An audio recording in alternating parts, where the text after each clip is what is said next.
दोस्तों, आज की जो कहानी है एक ऐसे आदमी की है जिसकी घड़ी खो जाती है और एक बच्चा उसको ढूंढ लाता है। बहुत ही अच्छी सीख ये कहानी हमें देती है और ये कहानी हमें भेजी है उत्तर प्रदेश के बिजनौर से राजेश्वर जी ने। तो चलिए बिना टाइम वेस्ट किए शुरू करते हैं इनकी कहानी को।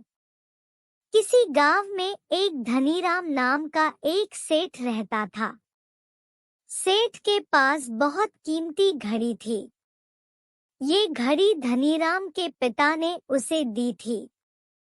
पिता की मृत्यु के बाद धनीराम अपनी उस घड़ी को बहुत संभाल कर रखता था। लेकिन एक दिन धनीराम से घर में घड़ी कहीं खो गई। बहुत खोजने के बाद भी उसे घड़ी धनीराम को कहीं नहीं मिली। धनीराम बहुत ज्यादा निराश हो गया। वह घर के बाहर आकर बैठ गया। उसने बाहर देखा, गांव के कई बच्चे खेल रहे थे।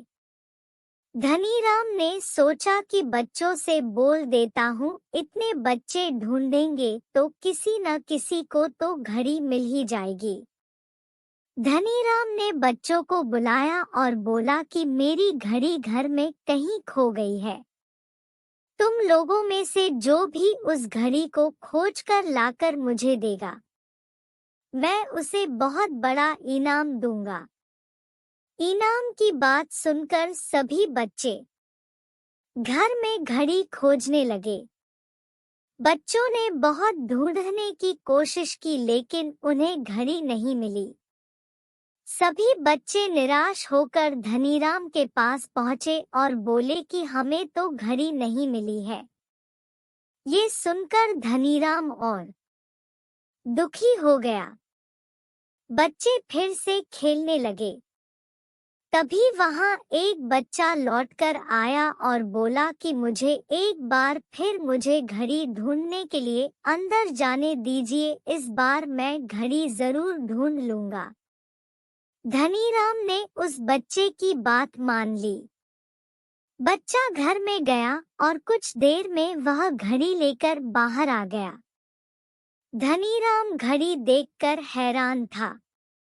उसने बच्चे से कहा कि मैंने पूरे घर में इसे खोजा था, फिर सभी बच्चों ने भी इसे ढूंढने की कोशिश की लेकिन किसी को घड़ी दिखाई नहीं दी। तुमने इसे कैसे ढूंढ लिया? लड़के ने कहा कि मैं घर के अंदर गया और एक जगह चुपचाप खड़ा हो गया। इसके बाद मैंने ध्यान से सुनने की कोशिश की, तभी मुझे घड़ी की टिक टिक की आवाज सुनाई दी। मैं इस आवाज की दिशा में घड़ी को खोजने लगा और तुरंत ही घड़ी मुझे मिल गई। बच्चे की बात सुनकर धनीराम बहुत हैरान हुआ, लेकिन घड़ी मिलने की खुशी उसको हैरानी से ज्यादा हुई। उसने खुश होकर बच्चे से पूछा, तुम्हें क्या इनाम चाहिए? बच्चा बोला, मुझे इनाम में कुछ नहीं चाहिए। ये सुनकर धनीराम फिर हैरान हुआ। उसने बच्चे से पूछा, तुम्हें इनाम क्यों नहीं चाहिए?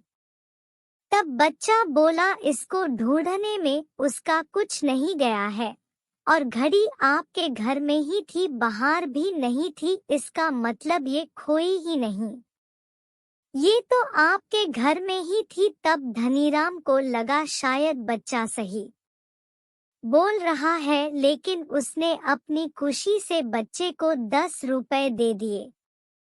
बच्चे ने भी खुशी खुशी पैसे ले लिए और खेलता हुआ अपने घर को चला गया। तो दोस्तों, ये थी कहानी जो आज हमने आपको सुनाई।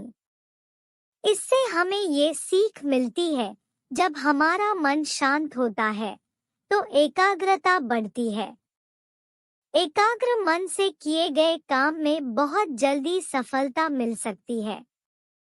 इसीलिए कोई भी काम अगर आप करते हैं तो उस समय मन को शांत रखना चाहिए।